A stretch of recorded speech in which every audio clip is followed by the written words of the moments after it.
आज आज हम लोग एलपीपी के बारे में पढ़ेंगे, जो चैप्टर नंबर 12 का 6 मार्क्स में पूछता है। 6 नंबर का क्वेश्चन है।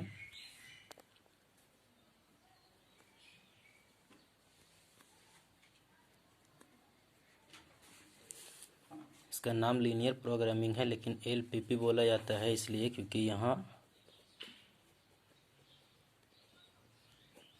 जो भी लीनियर इक्वेशन होते हैं हमारे,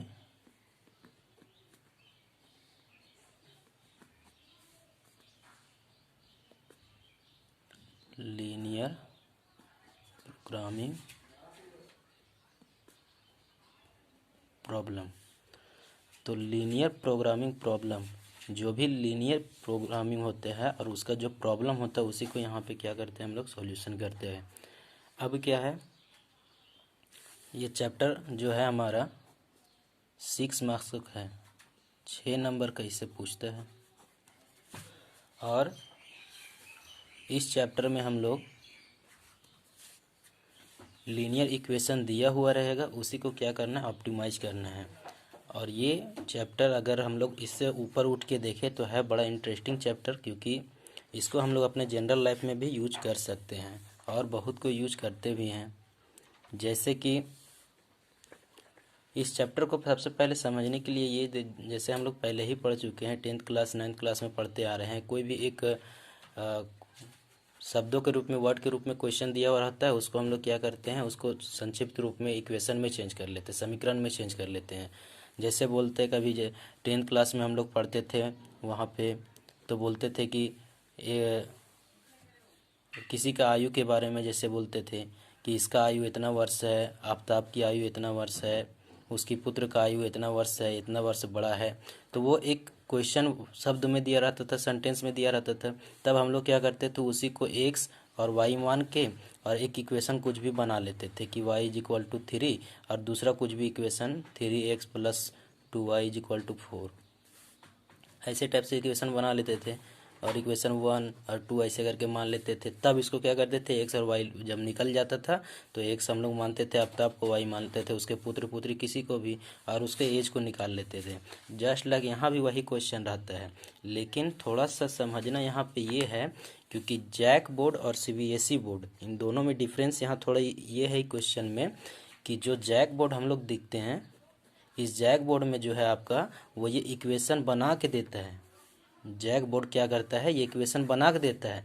लेकिन जब आप सीबीएसई बोर्ड को देखिएगा तो सीबीएसई बोर्ड ये इक्वेशन नहीं बनाता है, ये क्या करता है, आपको क्वेश्चन दे देता है समीकरण बनाने के लिए, तब आपको एक कैलकुलेशन निकालना पड़ता है। लेकिन जैक बोर्ड थोड़ा सा हम लोग को आसानी कर दिया कि ये क्या करता है, इक्वेशन बना के दे देता है ताकि इजी हो जाता है। लेकिन अगर डायरेक्ट हम सीबीएसई में देखें तो वो बड़ी टफ होता है, उसको सबसे पहले क्या पड़ता है, समझना पड़ता है। समझने के बाद इस इक्वेशन में चेंज करना पड़ता है कि इस इक्वेशन में लाएंगे तब फिर हम लोग क्या करेंगे, उसका एक्स और वाई का वैल्यू निकालेंगे। लेकिन यहाँ एक्स वाई का वैल्यू निकालना नहीं है, यहाँ पे कोई एक प्रोग्रामिंग टाइप से एक प्रॉब्लम दिया रहता है इस चैप्टर में, उसी को क्या किया जाता है कि ऑप्टिमाइज करता है, बेस्ट से बेस्ट सॉल्यूशन कैसे हम ला सकते हैं उसके बारे में। इस चैप्टर में बहुत सारे 3-4 टाइप से इसमें क्वेश्चन पूछता है, डाइट पर हो गया, कोई बिजनेसमैन पर हो गया, और किसी भी प्रकार से। जैसे कि एक हम उदाहरण लेते हैं कि सपोज डैट कि कोई एक बिजनेसमैन है आपका, और वो बिजनेसमैन क्या करना चाहता है, वो फर्नीचर का बिजनेस करना चाहता है। ये एग्जाम्पल के तौर पर आपका एनसीईआरटी बुक में दिया हुआ है, इसी को समझाने के लिए यहाँ पे हम बता दे रहे हैं। तो यहाँ पे क्या है, सबसे पहले हम ग्राफ एक टेबल में बता देते हैं कि क्या क्या सिचुएशन क्रिएट होते हैं। और ये आप देखिएगा रियल में अपने लाइफ में तो ये यूज होता है, ये कोई भी यूज कर सकते हैं। जैसे आप देखिए,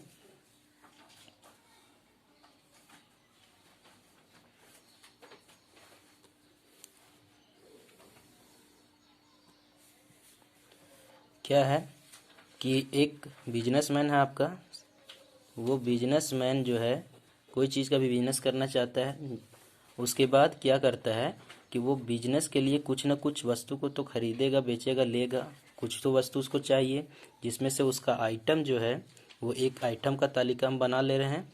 उसके बाद एक आता है उसके रुपया का, पैसा का। वो पैसा क्या होता है, उसका इन्वेस्ट करने वाला पैसा होता है। क्योंकि हम जानते हैं कि कोई भी व्यक्ति के पास लिमिटेड क्या है, पैसा है, लिमिटेड कैपिटल है, पूंजी है उसके पास।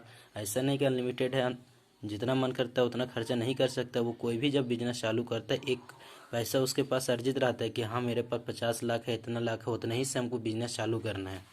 उससे ज़्यादा नहीं हो सकता है, उससे कम में वो कर सकता है, लेकिन जितना उसके पास पैसा है, एक फिक्स पैसा में वो स्टार्ट करना चाहता है, जिसमें से उसका इन्वेस्ट एक पैसा का बनता है। उसके बाद तीसरा आता है आपका स्टोरेज का। स्टोरेज का मतलब ये हुआ कि जब वो आइटम को लाएगा तो स्टोर करेगा। स्टोर का मतलब उसको रखेगा। जैसे हम लोग देखते हैं कि बड़े बड़े पूंजीवादी क्या करते हैं, गोदाम में रखते हैं, एक गोदाम बनाते हैं, वहाँ पे सामान को ला के रखते हैं, तो वही आपका स्टोरेज हुआ। तीसरा आपका हुआ क्या, चौथा जो आएगा आपका वो उसका कॉस्ट आ जाएगा। कॉस्ट का मतलब जो भी आइटम वो खरीद रहा है उसका कॉस्ट, लागत कितना पड़ रहा है। चाहे जिस चीज़ का भी वो बिजनेस करना चाह रहा है, तो उस वस्तु को जब खरीद के लाएगा आगे से, तो वो कितना कॉस्ट में लाएगा। उसके बाद जब ला लिया, अब वो क्या कर रहा है कि उसको बेचता है, तो उसको प्रॉफिट फिर कितना मिलता है। क्योंकि कोई भी जब बिजनेस करता है तो उसके लिए प्रॉफिट उसको ज़रूरी है, प्रॉफिट के लिए ही वो काम कर रहा है। अब क्या है, उसको प्रॉफिट कितना मिलेगा उसका एक बना लिए। और आगे हमारा आता है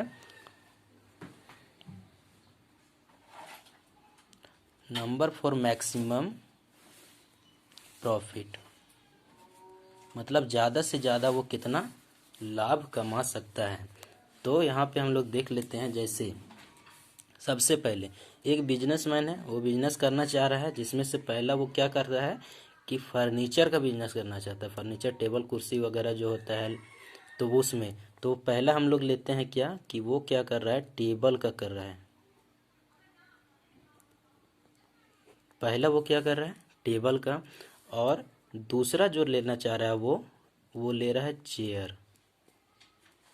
एक टेबल, एक कुर्सी, इसी दो चीज़ का वो क्या कर रहा है, बिजनेस करना चाह रहा है। उसका माइंड में आया कि चलो ये चीज़ ठीक ठाक उसको लगा, हो सकता है इसमें थोड़ा बहुत नॉलेज होगा, तो ये इस चीज़ का करना चाह रहा है। अब क्या किया कि वो आदमी बोलता है हम टेबल और मात्र चेयर का करेंगे, और उसके पास लिमिटेड क्या है, पैसा है। वो कितना बिजनेस चालू करना चाह रहा है, वो 50,000 में बिजनेस को चालू करना चाह रहा है। उसके पास मात्र 50,000 रुपये है।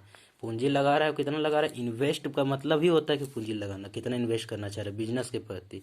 तो 50,000 रुपये वो इन्वेस्ट करना चाह रहा है, जो टेबल और चेयर का क्या कर रहा है, एक बिजनेस को चालू करना चाह रहा है। अब क्या है कि जब वो आगे देखता है तो 50,000 खर्चा करके, और उसके बाद क्या करता है कि स्टोरेज